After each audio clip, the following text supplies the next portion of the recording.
আসসালামু আলাইকুম, family foods BD recipe channel থেকে সবাইকে স্বাগতম। আজকে আমি হাফ কাপ গুঁড়ো দুধ দিয়ে কিভাবে খুব সহজে বাসায় রসমালাই বানানো যায় সেই রেসিপিটা আজকে আপনাদের সাথে খুব সহজভাবে শেয়ার করব। বাজারের রসমালাইয়ের চেয়ে কোনো অংশে কম হবে না আমার এই বাসায় তৈরি রসমালাই। দেখেন কত সুন্দর রসমালাইটা সফট হয়েছে, ভিতরে কোনো কাঁচা অংশ নেই। চলুন তাহলে দেখে নেই রেসিপিটা। তার জন্য আমি একটা বোলে হাফ কাপ গুঁড়ো দুধ নিলাম, আর দিচ্ছি হাফ চা চামচ বেকিং পাউডার। বেকিং সোডা দিলে হবে না, বেকিং পাউডারটাই আপনারা দিবেন। বেকিং পাউডারটা আমি দুধের সাথে মিশিয়ে নিচ্ছি। আর এখন দিব আমি ঘিটা দিচ্ছি আমি 1 টেবিল চামচ।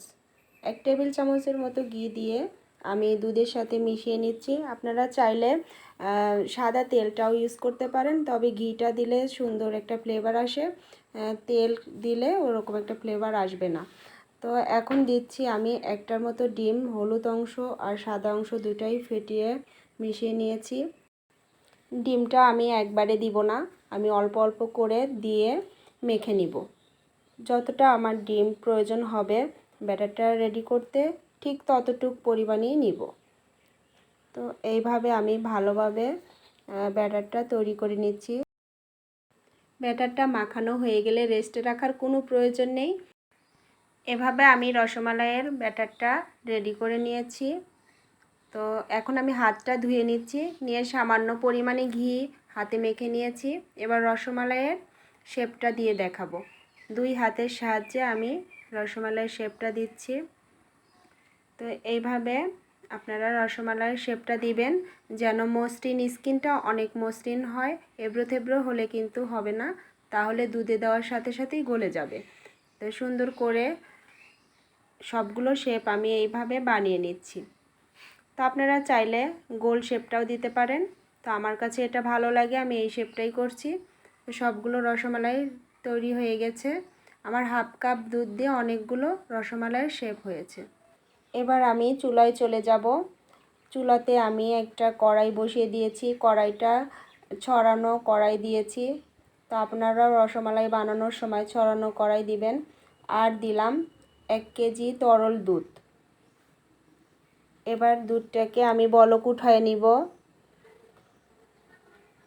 সুগন্ধের জন্য আমি এবার দিব 3টা এলাচ, আর দিব মিষ্টির জন্য চিনি হাফ কাপ। মিষ্টি যে যেমন পছন্দ করেন সেরকম দিতে পারেন, কম বেশি করতে পারবেন। তো আমি হাফ কাপ দিলাম। এভাবে আমি দুধটাকে ফুটিয়ে নিব।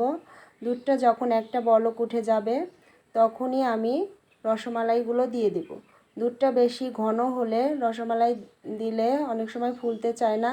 অবশ্যই দুধটা যখন একটা বলক উঠবে তখনই দেওয়ার চেষ্টা করবেন। তো সবগুলো রসমালাই আমি দিয়ে দিচ্ছি।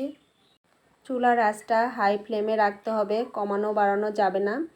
একবার কমালে একবার বাড়ালে রসমালাইটা ফুলতে যাবে না। তো আমি এইভাবে ঢাকনা দিয়ে ঢেকে দিয়েছি। ঢাকনার যে ছিদ্রটা ছিল ওটা আমি কাগজ দিয়ে বন্ধ করে দিয়েছি। ঢাকনা দিয়ে ঢেকে রসমালাইটা রান্না করতে হবে। যখন দুধটা ফুলে উঠবে তখন একটু করে হাওয়া বের করে দেওয়া যাবে। তো এইভাবে আমি ঢাকনা দিয়ে দিয়ে রসমালাইটা 15-20 মিনিট রান্না করে নিয়েছি। যখন দুধটা এরকম ফুলে উঠেছে তখন একটু হাওয়া বের করে দিয়েছি। এভাবে আমি 15-20 মিনিট রান্না করে নিয়ে চেক করেছি ভিতরে কোনো কাঁচা অংশ নেই।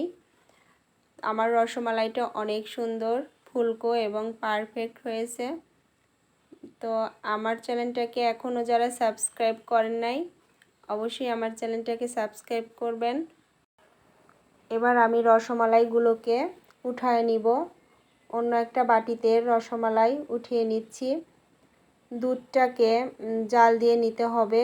রসমালাইটা এরকম পাতলা দুধে খেতে মজা লাগবে না, সেজন্য দুধটাকে মালাই করে জাল দিয়ে ঘন মালাই তৈরি করে নিতে হবে। তো সবগুলো রসমালাই উঠিয়ে নিচ্ছি।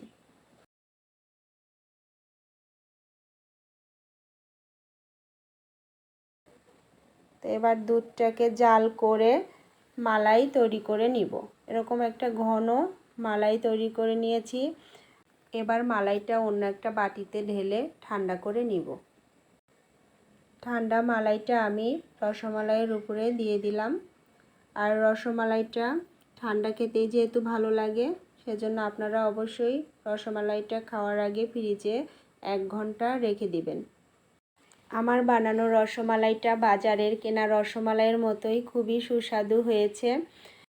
আপনারা রেসিপিটা বাসায় বানিয়ে খাবেন, আশা করি ভালো লাগবে। ভালো লাগলে সাবস্ক্রাইব করবেন, লাইক, কমেন্ট, শেয়ার করবেন।